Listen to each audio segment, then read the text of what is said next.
Yang kedua, dosa membawa malu dan sengsara. Amsal 6 ayat 32 dan 33, siapa melakukan zina tidak berakal budi. Dan ini adalah khutbah minggu untuk subscriber dan para murtadin di seluruh Indonesia. Khutbah-khutbah saya adalah khutbah teologis, artinya kebenaran firman Tuhan itu luar biasa, saudara-saudara, kalau kita berada di dalam firman-Nya. Dan saudara-saudara, saya mengambil tema ini adalah seperti judul yang dipakai ini, Yesus adalah harta yang termahal. Allah sebagai harta yang termahal, Dia adalah Yesus Kristus. Siapa gerangan, Mazmur 73 ayat 25 sampai 28, siapa gerangan ada padaku di sorga selain Engkau? Selain Engkau tidak ada yang kuingini di bumi, sekalipun dagingku dan hatiku habis lenyap, gunung batuku dan bagianku tetaplah Allah selama-lamanya. Sebab sesungguhnya siapa yang jauh daripadamu akan binasa. Kau binasakan semua orang yang berzina dengan meninggalkan Engkau.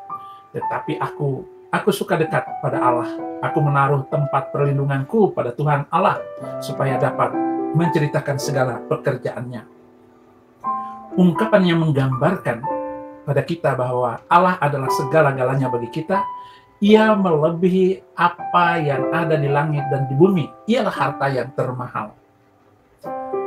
Pertama, Allah adalah harta termahal karena hanya Dia yang dapat menyelesaikan dosa kita.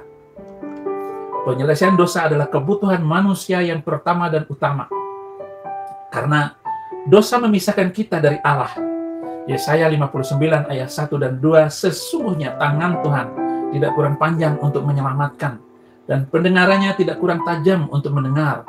Tetapi yang merupakan pemisah antara kamu dan Allahmu, ialah segala kejahatanmu, dan yang membuat Dia menyembunyikan diri terhadap kamu, sehingga kamu tidak mendengar, ialah segala dosamu. Saudara-saudara, kita ingin mendekat kepada Allah, kita ingin mendekat kepada Dia yang luar biasa itu, supaya kita benar-benar mampu bersama dengan Dia untuk menyelesaikan dosa kita. Karena kita melakukan dosa itu rasa jauh dari Allah, rasa berpisah dengan Dia, karena Dialah yang membuat kita merasa berdosa. Kecuali orang yang benar-benar tidak percaya dengan Tuhan, entah Tuhan apa yang Anda sembah, pasti Anda merasakan seperti itu, saudara-saudara.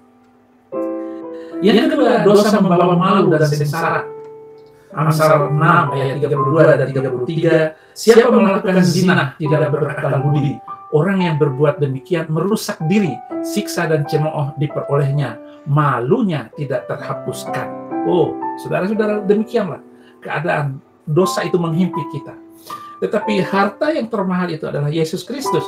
Ketika kita datang kepada Dia dan kita saling mengaku dosa, pertama kita lapor pada Tuhan. Tuhan, saya sudah berdosa, saya melakukan kejahatan dan sebagainya. Itu akan menolong Anda terbebas, terlepas, diringankan, dimudahkan, dientengkan, dibuat hati kita plong karena pengakuan kepada Tuhan.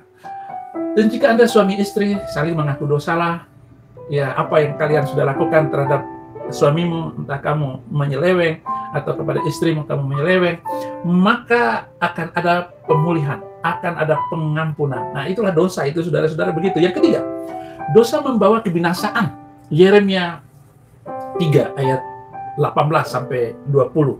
Pada masa itu kaum Yehuda akan pergi kepada kaum Israel, dan mereka akan datang bersama-sama dari negeri utara yang telah kubagikan kepada nenek moyangmu menjadi pusaka. Tadinya pikirku, sungguh aku mau menempatkan engkau di tengah-tengah anakku dan memberikan kepadamu negeri yang indah, milik pusaka yang paling permai dari bangsa-bangsa. Pikirku, engkau akan memanggil aku Bapakku dan tidak akan berbalik dari mengikuti aku. Tetapi sesungguhnya seperti seorang istri tidak setia terhadap teman lakinya, demikianlah kamu tidak setia terhadap aku, hai kaum Israel, demikianlah firmanku. Kesetiaan kepada Tuhan ini akan melahirkan hubungan yang intim dengan Tuhan.